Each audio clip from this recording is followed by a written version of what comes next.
दोस्तों स्वागत है आप सभी का exams with MS YouTube channel में। आज की इस वीडियो में डिस्कस करेंगे कुछ पदार्थ और उनके पीएच वैल्यूज़।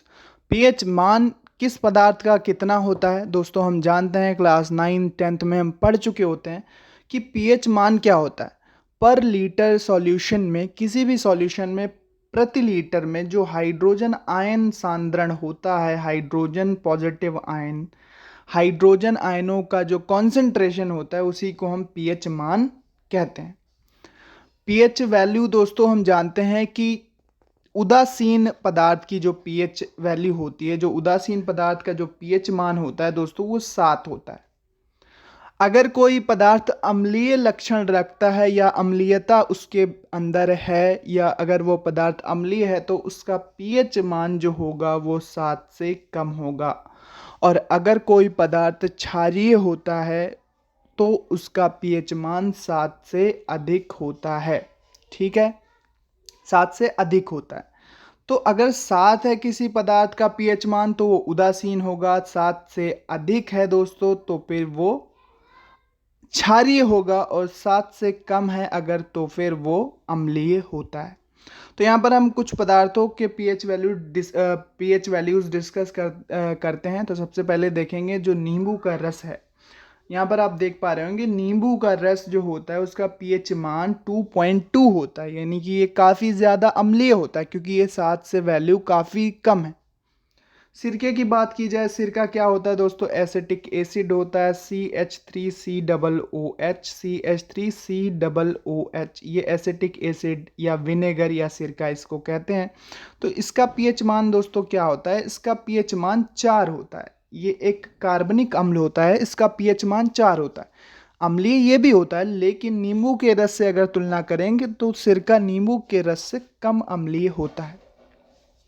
मानव मूत्र की बात की जाए दोस्तों, मानव मूत्र जो ह्यूमन यूरिन होता है उसका जो पीएच वैल्यू होता है वो दोस्तों एसिडिक रेंज से बेसिक रेंज तक हो सकता है। जो नॉर्मल पीएच है यूरिन का वो 4.8 से लेकर 8.4 तक हो सकता है, यानी कि एसिडिक भी हो सकता है, बेसिक भी हो सकता है, और उदासीन के आसपास भी उसकी वैल्यू हो सकती है।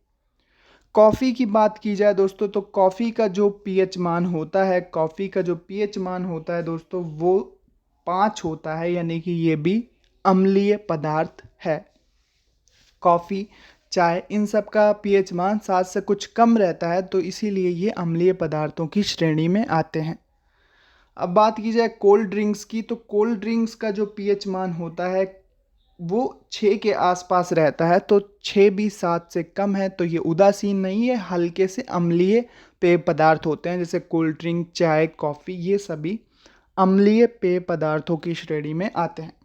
जठर रस की बात की जाए, जो हमारे पेट में HCl का निर्माण होता है, जठर रस जो कि पाचन में सहायता करता है, तो जठर रस जो होता है दोस्तों उसका पीएच मान 1.2 होता है। जो HCl बनता है हमारे पेट में जठर ग्रंथियों द्वारा, ठीक है, गैस्ट्रिक जूस जो बनता है, जो जिसमें हाइड्रोक्लोरिक एसिड होता है, उसका जो पीएच मान होता है वो 1.2 होता है, यानी कि ये काफ़ी ज़्यादा अम्लीय लक्षण रखता है। तभी ये पाचन में सहायता करने वाला प्रमुख पदार्थ माना जाता है, हमारे आहार नाल का, हमारे डाइजेशन का ये एक बहुत ही इम्पॉर्टेंट फैक्टर होता है। इसके बिना हम खाना डाइजेस्ट नहीं कर पाएंगे। तो इसका जो पीएच मान होता है वो 1.2 होता है। मिल्क की अगर बात की जाए दोस्तों तो यहाँ पर दूध का जो पीएच बताया गया है वो 6.5 है, यानी कि हल्का सा अम्लीय लक्षण ये भी रखता है। ठीक है, शुद्ध पानी की बात की जाए तो शुद्ध पानी 7 होता है, इसका कोई स्वाद नहीं होता। तो इसका जो पीएच मान होता है वो 7 होता है, यानी कि ये पूरी तरह से दोस्तों उदासीन होता है, न्यूट्रल होता है। जो पानी रहेगा वो पूरी तरह से उदासीन रहेगा क्योंकि इसका पीएच मान 7 होता है। मैंने आपको बताया कि जिसका पीएच मान 7 होगा वो उदासीन हो गए, 7 से कम है तो अम्लीय, 7 से अधिक है तो फिर क्षारीय।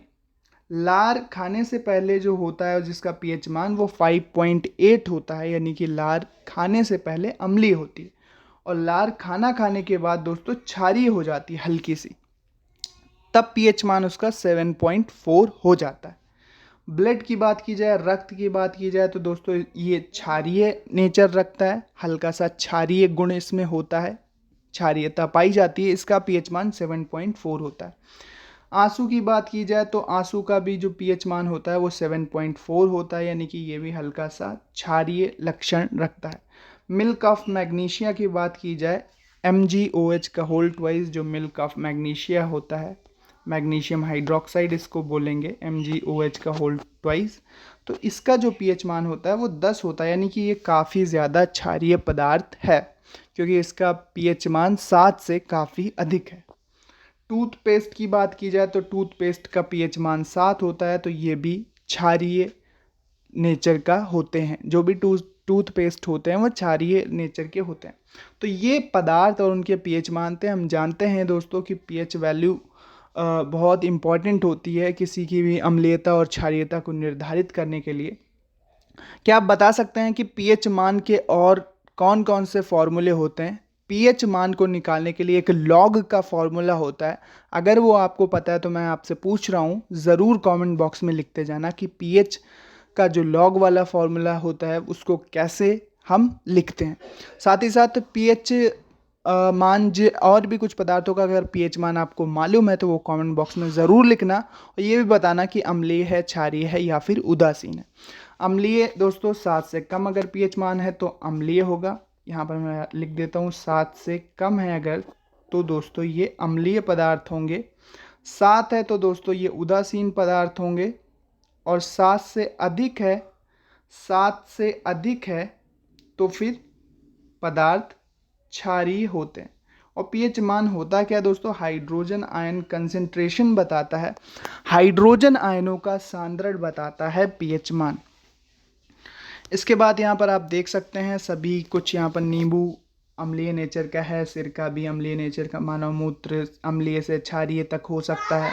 ये रेंज होती, काफ़ी हल्की सी अम्लीय होगी, हल्की सी नहीं, ठीक ठाक अम्लीय है। कोल्ड ड्रिंक भी हल्की सी अम्लीय, जठर रस काफ़ी ज़्यादा अम्लीय होता है। दूध हल्का सा दोस्तों अम्लीय पाया जाता है। शुद्ध पानी उदासीन होता है, इसका कोई स्वाद नहीं होगा अगर शुद्ध है। लार खाने से पहले, ये इंपॉर्टेंट है, हल्की सी अम्लीय होती है और लार खाने के बाद हल्की सी क्षारीय हो जाती है, डाइजेशन प्रोसेस के अंतर्गत होता है।